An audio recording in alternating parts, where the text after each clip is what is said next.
Olá, meus queridos amigos, companheiros de jornada em nosso canal no YouTube, bem-vindos mais uma vez.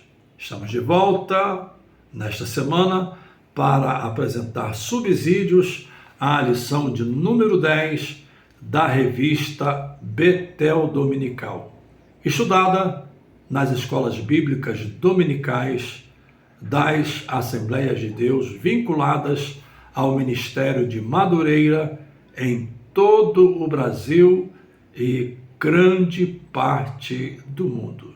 Antes da exposição propriamente dita, aqueles lembretes tradicionais. Aos que ainda não são inscritos, inscrevam-se no canal e ativem o sininho para receber as notificações todas as vezes em que novos vídeos forem disponibilizados. Em segundo lugar, peço também a gentileza de compartilhar em seus grupos de WhatsApp, para que outras pessoas também tenham acesso ao nosso conteúdo. Em terceiro lugar, a sua curtida é extremamente importante. É a soma das curtidas que mostra a relevância do vídeo para que a plataforma possa expandir o seu tráfego e, com isso, alcançar outros segmentos da plataforma com o nosso conteúdo. E, por último, interaja através dos comentários.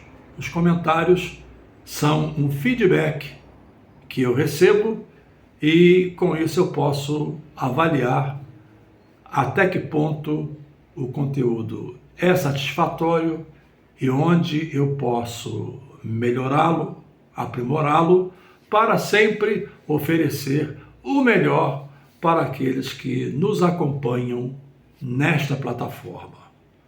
Feitas essas considerações, entremos de imediato na exposição dos subsídios desta semana e ressalto uma vez mais que o comentário deste trimestre foi escrito pelo bispo Abner Ferreira. Lição de número 10 tem por título: O exemplo de humildade. Jesus lava os pés dos discípulos. Os textos de referência estão no capítulo 13 de João e na revista foram anotados os seguintes versículos: verso 1, verso 3, verso 4, verso 5, verso 6 e o verso 7. A minha sugestão é que você leia todo o capítulo para que você tenha a visão ampla do contexto da narrativa que descreve este relevante episódio da vida de Jesus com os seus discípulos. Com isso, vamos aos pontos que eu anotei para oferecer aos nossos queridos professores. Não é uma alusão ao comentário. O comentário é de excelência, mas são apenas rápidos subsídios que certamente podem ser uma ferramenta de ajuda aos professores diante de suas classes. Primeiro, a partir do capítulo 13 até o capítulo 21 de João, temos o registro da última semana de Cristo em Jerusalém, incluindo a sua crucificação e também a sua ressurreição. João é o apóstolo que descreve de forma mais ampla, mais pormenorizada, todos os eventos que ocorrem naquela última semana, mais do que os 3 outros evangelhos. A última semana, repito, é descrita a partir do capítulo 13 até o capítulo 21. Então temos aí, incluindo o capítulo 13, temos capítulo 13, capítulo 14, capítulo 15, capítulo 16, capítulo 17, capítulo 18, capítulo 19, capítulo 20 e capítulo 21. Temos, portanto, 9 capítulos dedicados à última semana de Cristo em Jerusalém. Um outro aspecto que eu considero relevante destacar é que esse episódio se dá por ocasião das celebrações da Páscoa. O verso de número 4, que está no comentário, diz da seguinte forma: levantou-se da ceia, tirou os vestidos e, tomando uma toalha, cingiu-se. O que eu destaco aqui é que esse episódio se dá exatamente quando a Páscoa estava sendo celebrada, a última Páscoa de Jesus enquanto homem, e também onde se faz a transição da Páscoa para a ceia do Senhor, onde ele toma o pão, onde ele toma o cálice e onde ele ordena que se fizessem esses atos em memória de si, de maneira que esse ato se tornou um ato regular na vida da igreja.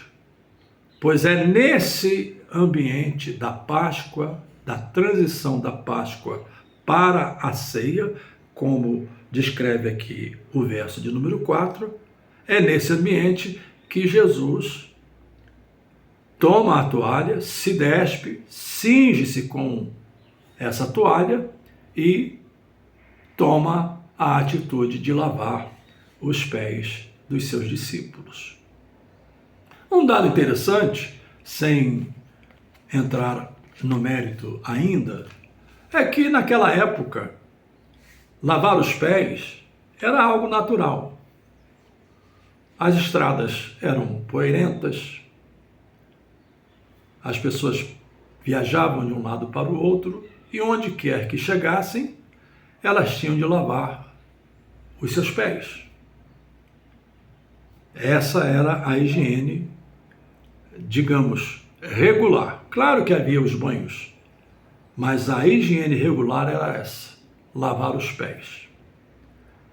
Segundo, o ato de lavar os pés de uma outra pessoa, ou seja, de não lavar os próprios pés, mas lavar os pés de uma outra pessoa, era um ato de extrema humildade, era um ato reservado aos servos, aos doulos. A eles, essa tarefa era reservada principalmente em ambientes onde houvesse pessoas que servissem na condição de doulos. Então eles tinham a responsabilidade de lavar os pés dos visitantes. É só para que você tenha um pouco de contexto do gesto que Jesus toma de lavar os pés dos seus discípulos. Esse ato, repito, era um ato reservado aos servos, aos doulos. Mas, eventualmente, Jesus toma a iniciativa, ele mesmo, de lavar os pés dos discípulos, sendo ele um mestre, e ele mesmo refere-se a isso aqui no capítulo 13 e verso 13, eu estou usando a minha Bíblia, capítulo 13 e o verso 13, quando ele diz: vós me chamais mestres e senhor, e dizeis bem, porque eu o sou. Verso 14, ora, se eu, Senhor e Mestre, vos lavei os pés, vós deveis também lavar os pés uns dos outros. E aí vem aquela questão. Jesus era um rabi no sentido formal? É uma questão válida e provavelmente pode ser que alguém na classe levante a questão e a questão merece uma resposta. É claro que Jesus não frequentou uma escola formal para o rabinato. Ele não passou por esse processo como outros que se tornaram rabis naquela época, no mundo contemporâneo de Jesus e anteriormente ao mundo contemporâneo de Jesus, ou como Paulo, que estudou aos pés de Gamaliel. Jesus não passou por esse processo formal, por assim dizer.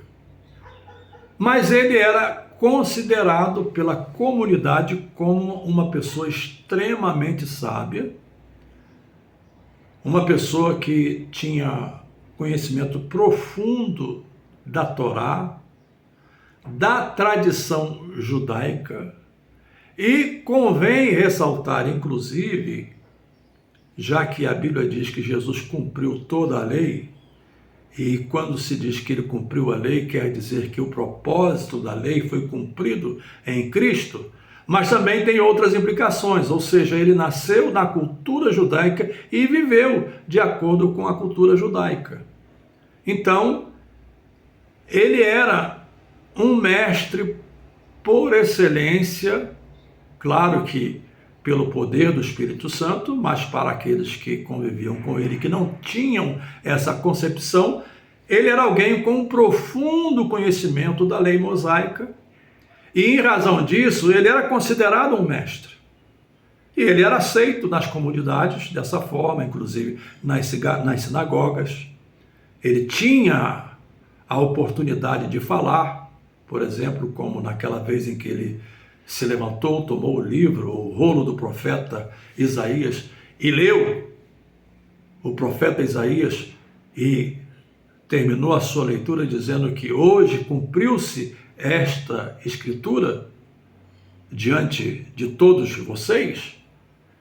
Ele só teve condição de fazer essa leitura porque os líderes formais da sinagoga reconheciam nele essa autoridade, pelo conhecimento, pela profundidade, por ele saber lidar com todas as questões da lei ou da Torá, da lei mosaica e também da Bíblia de maneira em geral em relação ao Antigo Testamento. É tanto que ele, no capítulo 24 de Lucas, que registra esse episódio, faz menção tanto do Pentateuco quanto dos profetas e dos escritos, usando as três classificações aludidas pelos judeus à Bíblia hebraica, que é a Bíblia do Antigo Testamento. É interessante essa digressão, ou esses pontos preliminares, para mostrar que havia um reconhecimento tácito na comunidade de que Jesus era um mestre. Mas aqui, em relação aos discípulos, a questão é mais profunda, porque aqui não é meramente um mestre no conceito judaico, mesmo que fosse um mestre informal. Aqui é um mestre reconhecido pelos discípulos, que viam nele também a figura de Senhor. É o que diz aqui o verso de número 13, vou repetir, capítulo 13, e o verso de número 13. Vós me chamais mestre e Senhor, e dizeis bem, porque eu o sou. Então Jesus assume para si um termo, Senhor, que era exclusivo de Deus o Pai. E ao assumir para si esse termo, no verso 14, então, ele acrescenta: Ora, se eu, Senhor e Mestre, vos lavei os pés, vós deveis também lavar os pés uns dos outros. Esse é o cerne da lição. Embora a lição fale do amor de Cristo pelos seus discípulos, como está aqui no verso 1, ora, antes da festa da Páscoa, sabendo Jesus que era chegada a sua hora de passar deste mundo para o Pai, como havia amado os seus que estavam no mundo, amou-os até o fim. Mas o cerne é esse exemplo que ele, como mestre e Senhor, dá aos seus discípulos. E aí, volto àquele ponto. Na cultura judaica, e em qualquer outra cultura que trabalhe com esse conceito serviçal, essa atividade era reservada aos servos, ou aos doulos. A eles, essa atividade era reservada quanto a lavar os pés dos visitantes, ou de autoridades, ou de coisas equivalentes, para dizer o mínimo. Então, o que isso tem a ver conosco nos dias de hoje? De que forma podemos aplicar esse ponto? Primeiro, nós não podemos estabelecer aqui uma doutrina, porque esse não é o sentido do ensino de Cristo. Não é simplesmente chegar e lavar os pés uns dos outros na igreja. Até porque isso é uma prática inviável. E não é esse o sentido do gesto que Jesus toma, lavar os pés uns dos outros.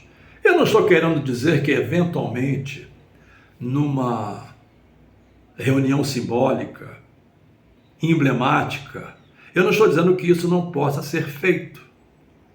Isso aconteceu há algumas décadas, lá pela década de 50, onde a questão racial era muito forte entre os americanos, e isso contaminava a vida da igreja, de maneira que havia uma comunidade nacional negra de pentecostais e havia outra comunidade de pentecostais constituída de brancos. Mas, à medida em que essas questões foram sendo mitigadas, diminuídas, e ambos os concílios compreenderam que não era um testemunho visível da unidade do corpo de Cristo esse tipo de comportamento, então houve uma série de reuniões preparatórias até que se realizou um concílio em que ambos os concílios se reuniram e nesse concílio formaram um só concílio de igrejas pentecostais, incluindo brancos e negros. E nesse evento estava presente o pastor Donald Evans, meu amigo pessoal. Estive em sua igreja na cidade de Tampa, Flórida.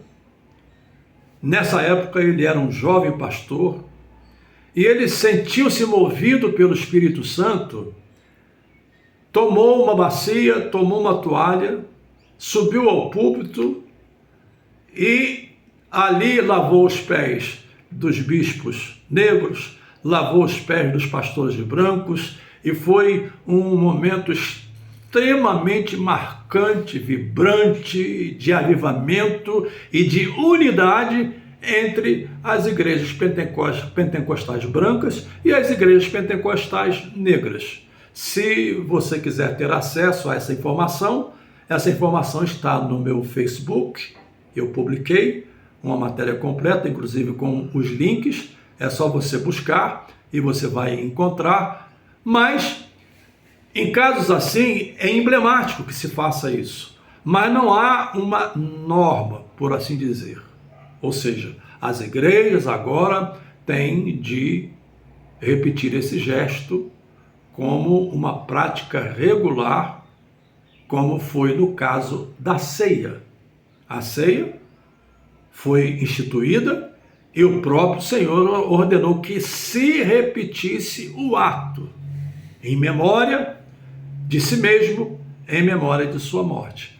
Mas o interessante é que o episódio ocorre exatamente no momento da ceia, para demonstrar, e esse é o foco, demonstrar, e o título da lição destaca isso, o exemplo de humildade, para demonstrar a humildade.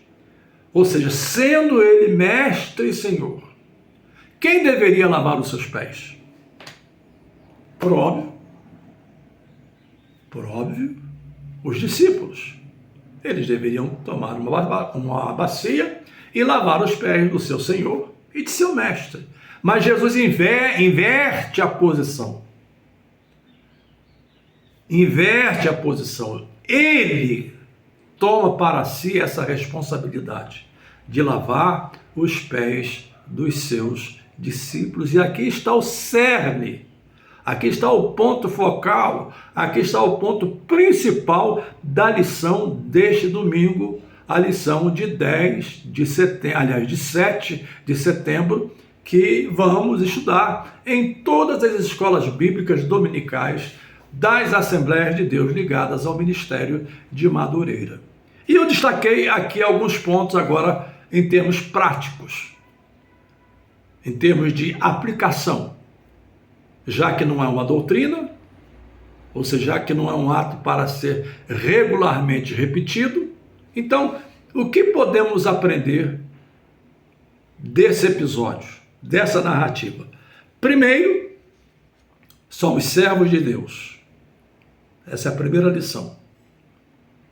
Nós temos de nos olhar, a todos nós, indistintamente. A todos nós, indistintamente, temos de nos olhar como servos de Deus. Fomos chamados, fomos vocacionados, fomos comissionados como servos, ou seja, sob o comando do Pai. É Ele quem nos comanda, é Ele quem nos dirige, é Ele quem nos conduz e estamos ao seu serviço. Esse é o primeiro ponto que eu destaco. Segundo, somos servos da igreja. É um ponto extremamente interessante porque, infelizmente, no contexto contemporâneo, e já naquela época também, nos primórdios da igreja primitiva, havia também os maldizentes, havia também cristãos nominais, havia quem estivesse na igreja sem compromisso. Claro que em proporção muito menor, mas hoje, em razão do crescimento da igreja e também do crescimento demográfico, populacional, também muitas aves, entre aspas, se abrigam na igreja. Com aparência, com capa, com aquela mística, por assim dizer, mas não tem nada a ver com Cristo, não estão ligados a Cristo, não estão ligados à videira. São ramos que na hora certa serão cortados, mas eu estou me dirigindo àqueles que foram realmente salvos, àqueles que foram transformados genuinamente. Esses entendem que estar na igreja implica em comprometimento, servir a igreja. Infelizmente, repito, inclusive há casos de pessoas que vão à justiça para pleitear, entre aspas, indenizações, e também não vou entrar no mérito daqueles casos em que a igreja tem de cumprir seus compromissos profissionais com aqueles que são contratados para serviços profissionais.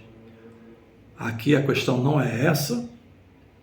Nesse caso, a igreja tem as suas obrigações. Eu me refiro àquela atividade que é inerentemente cristã. Eu me refiro àquela tarefa que é inerentemente relacionada à fé. Por exemplo, testemunhar de Cristo, orar por aqueles que estão enfermos, contribuir para a obra missionária, contribuir para a manutenção da igreja.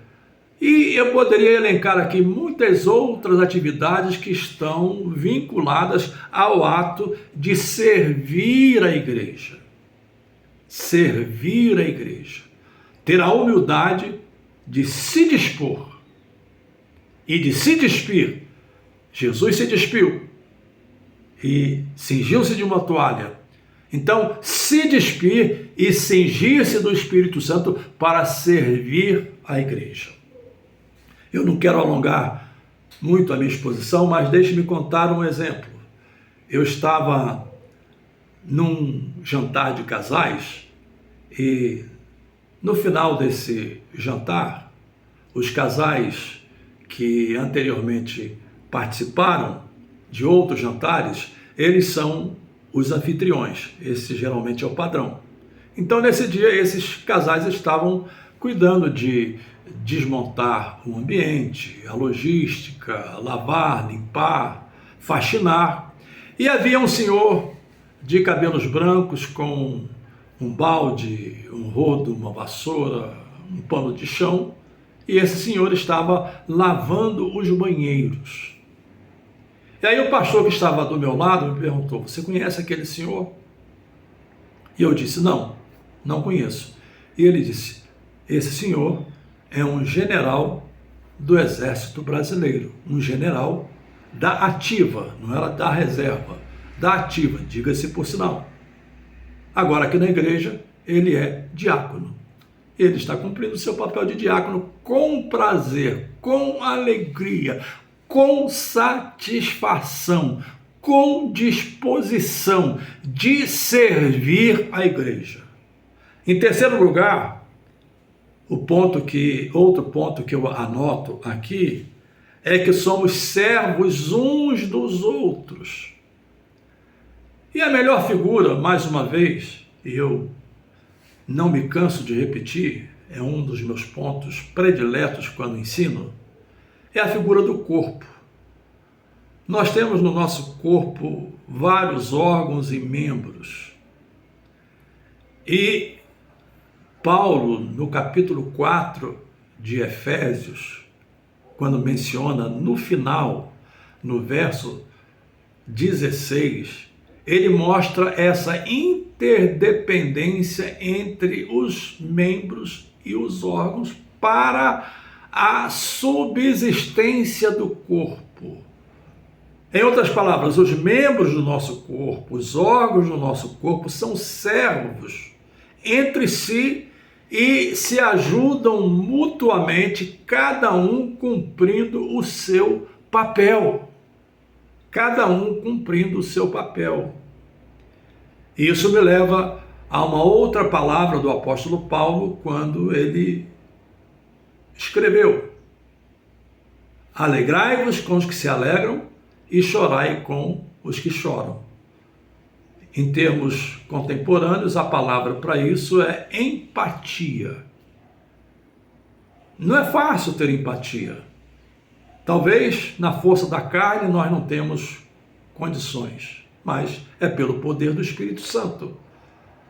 É fácil você alegrar-se com os que se alegram, até certo ponto, mas há situações em que as pessoas ficam ressentidas porque acham que as outras pessoas foram abençoadas, enquanto elas mesmas não receberam a suposta bênção que se consideram merecedoras e por isso ficam ressentidas. Então, o comando de Paulo é esse: alegrem-se com aqueles que se alegram, com as suas vitórias, com as suas realizações, com as suas conquistas, mas também chorem com os que choram, porque nesse momento há pessoas que estão se alegrando e há pessoas que estão chorando, e a empatia também implica em você sentir a dor dos que sofrem, e isso significa sermos servos uns dos outros. E por último, qual é o papel do servo? Qual é o papel do servo? O servo serve para servir. A expressão é um pouco pleonástica, mas ela tem esse sentido pleonástico como uma força de linguagem, uma retórica. Servos servem para servir. Não percamos isso em mente. E é essa lição que Jesus quis passar aos seus discípulos, quando lá no verso de número 13 e no verso 14, esses versos não estão no comentário, eles estão no texto bíblico, versos 13 e 14, Jesus dá então a lição e a aplicação. Vós me chamais mestre e senhor e dizeis bem, porque eu o sou. Ora, se eu, senhor e mestre, vos lavei os pés, vós deveis também lavar os pés uns dos outros. Mas há um ponto aqui que eu quero concluir com ele, é o verso de número 7. Quando Jesus diz para os discípulos que queria lavar os pés, etc., e quando se aproximou de Simão Pedro para lavar os seus pés, João diz, não, me dá logo um banho dos pés à cabeça. E aí Jesus diz para ele, o que eu faço, você não entende agora, e você vai compreender depois. Parece um texto assim, um verso meio fora de lugar, mas o que Jesus está dizendo aqui, de maneira muito simples, que há coisas que só serão entendidas posteriormente, esse é o primeiro ponto. E o segundo é que ele próprio, posteriormente, também seria cingido. Como mestre, como apóstolo, mas ele também estaria sendo cuidado por outros. Ou seja, na vida cristã, para terminar, para concluir, podemos ter até algumas funções, podemos ter até, digamos, ocupações na igreja, desempenhando papéis específicos, mas o melhor título na igreja para todos nós, indistintamente, é somos servos de Cristo, de Deus, somos servos da igreja, somos servos uns dos outros e somos servos que servem para servir. Estamos concluindo a nossa lição, os nossos subsídios de hoje, e na próxima semana, lição de número 11, a vitória sobre a morte. Jesus ressuscita Lázaro. Até a próxima semana, querendo Deus, e um abraço em todos vocês. E não se esqueçam, curtam o vídeo, inscrevam-se no canal, compartilhem seus grupos de WhatsApp e deixem aqui os seus comentários.